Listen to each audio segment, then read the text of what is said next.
Hey everybody, I just want to do a quick video about the hazards that are coming along with Hurricane Hilary. I'll do an update video about what I've been up to this summer and also update you on how Christina's been doing since she broke her back, but that'll be a different video. Today I'll just focus on Hurricane Hilary, which will be a tropical storm by the time it impacts the Southwest, but the Southwest hasn't had a tropical storm since 1939, so this will be a pretty historical event. The major concern with this weather system is flash flooding. Also of concern is debris flows and high winds, and there's a potential for tornadoes, and the coastline will be impacted by high surf and rip currents. And also, is there a possibility the storm system could trigger earthquakes? But like I said, the biggest concern is flash flooding, and I've highlighted a couple different ways that could happen.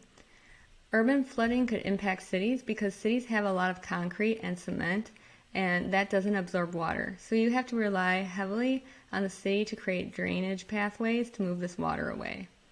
Also, natural waterways like rivers, creeks, streams, dry riverbeds, they'll be inundated with water and they can overflow their banks.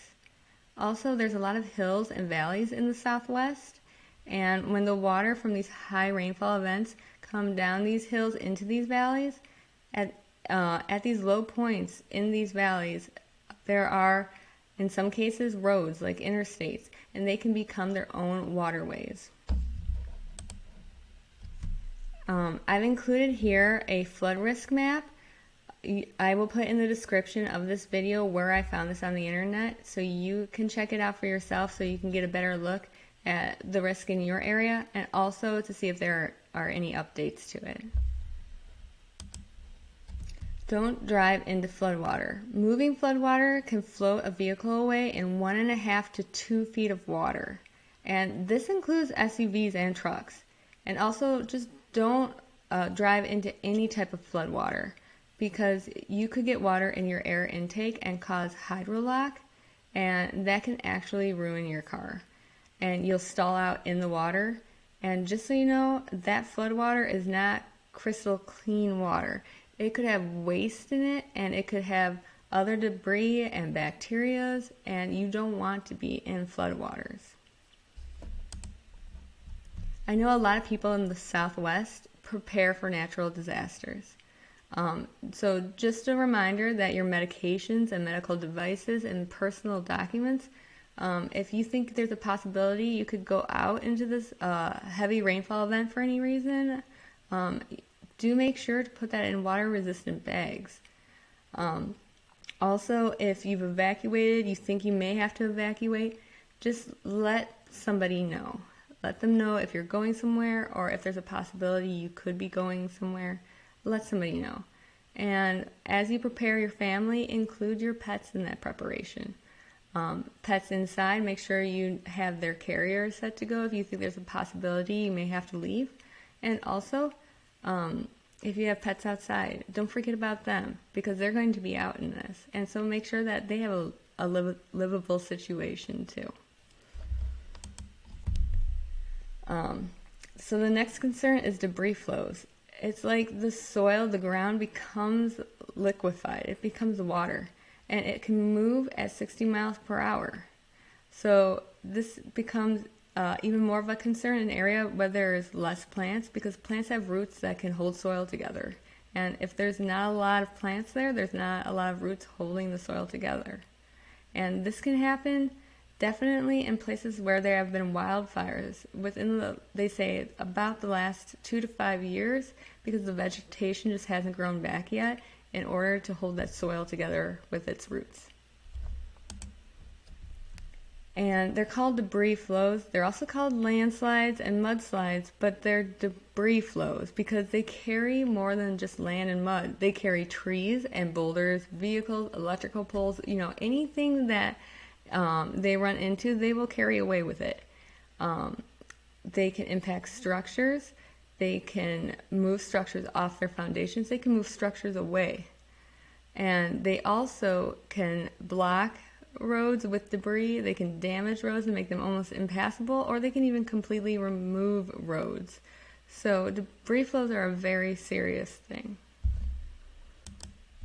Here is a debris flow hazard assessment viewer, and this has to do with recent wildfires that have removed the vegetation that can hold the soil together.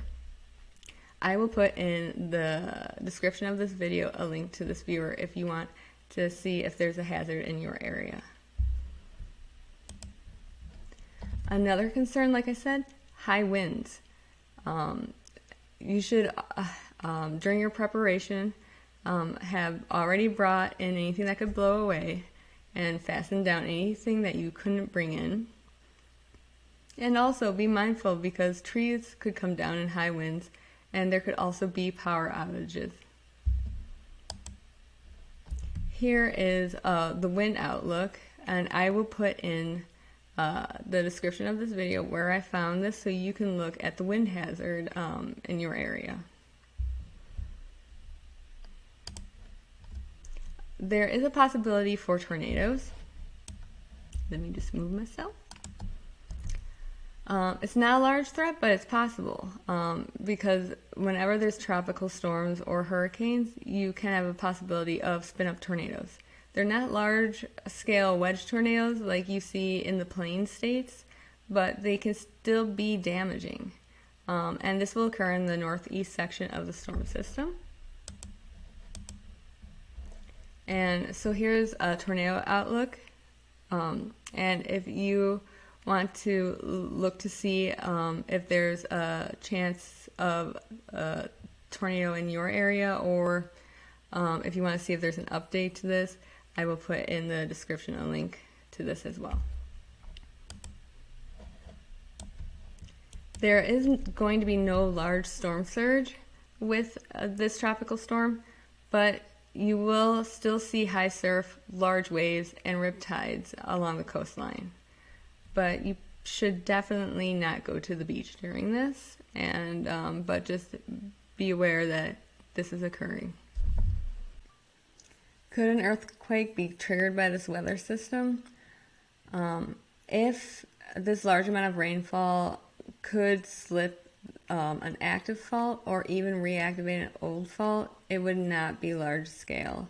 You would not have to worry about this. You probably wouldn't even feel it at all, and it's very unlikely to happen. So this is not a concern at all, but there is a possibility that something could move a little bit because of the introduction of a large amount of water into fault systems. But like I said, don't worry about this.